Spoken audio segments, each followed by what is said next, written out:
ഒരു ലീഡ് കിട്ടിയിട്ടുണ്ടേ. എന്താ? ആരാണി കൊറിയർ ബാബു? പ്രത്യേക ടൈപ്പ്.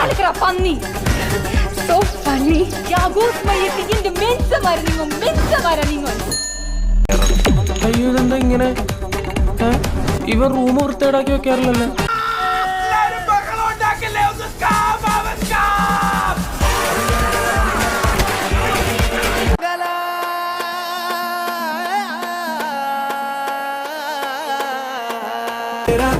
പോട്ടി അക്കാലെ ചായി പാട്ടി